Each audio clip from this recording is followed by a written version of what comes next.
ప్రశాంత్ రెడ్డి గారు. ధన్యవాదాలు అధ్యక్ష. దశాబ్దాల చరిత్ర నుండి చదువుకు ఎంతో పేరుగాంచిన నెల్లూరు జిల్లాకి కొన్ని విద్యాపరమైన సమస్యలు ఉన్నాయి అధ్యక్ష. వాటిలో కొన్ని సభాముఖంగా విద్యా విధానంలో ఎన్నో సంస్కరణలు తీసుకొస్తున్న విద్యాశాఖ మంత్రి లోకేష్ బాబు గారి దృష్టికి తీసుకురావాలని అనుకుంటున్నాం అధ్యక్ష. నెల్లూరు జిల్లాలో ప్రభుత్వ ఇంజనీరింగ్ కళాశాల లేదు అధ్యక్ష.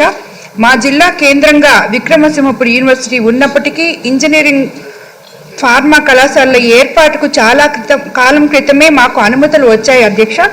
అనుమతులు అయితే ఇచ్చారు కానీ వాటి ఏర్పాటు గత ప్రభుత్వం పూర్తిగా విస్మరించింది అధ్యక్ష. ఈ అంశంపై ప్రత్యేక దృష్టి పెట్టి ఇంజనీరింగ్ మరియు ఫార్మసీ కళాశాలను ఏర్పాటు చేయాలని చేసి నెల్లూరు జిల్లా ప్రజలకు ఆకాంక్ష నెరవేర్చాల్సిందిగా కోరుకున్నాం అధ్యక్ష. అదేవిధంగా గత ప్రభుత్వంలో అసమర్థ విద్యా విధానాల వల్ల విద్యారంగంలో కొన్ని సవాళ్లుగా మారాయి అధ్యక్ష. ఉదాహరణకు జీవో నంబర్ 42 వల్ల రాష్ట్రంలో ఎన్నో ఎయిడెడ్ కళాశాలలు మూతపడ్డాయి అధ్యక్ష.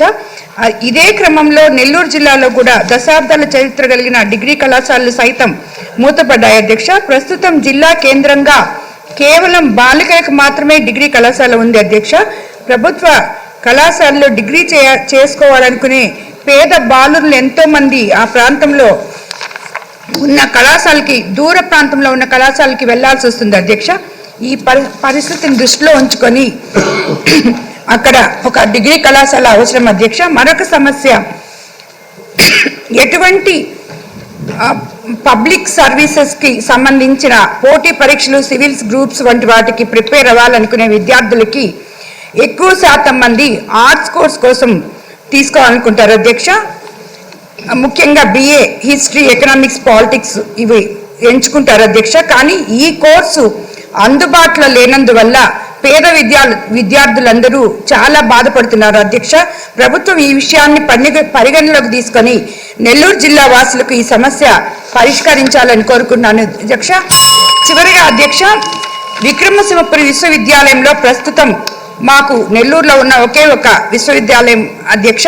ప్రస్తుతం తాగునీటి సమస్య, అలాగే ఆర్థిక శాఖ అనుమతి కలిగి దాదాపు 130కి పైగా teaching and non teaching staff కొరత ఉందని మా దృష్టికి వచ్చింది అధ్యక్ష.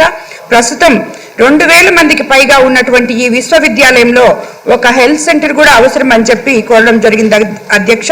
ప్రభుత్వం వీటిని పరిగణలోకి తీసుకొని త్వరగా ఈ సమస్యలను పరిష్కరించవలసిందిగా మంత్రి గారిని అభ్యర్థిస్తున్నాను అధ్యక్ష. ధన్యవాదాలు అధ్యక్ష.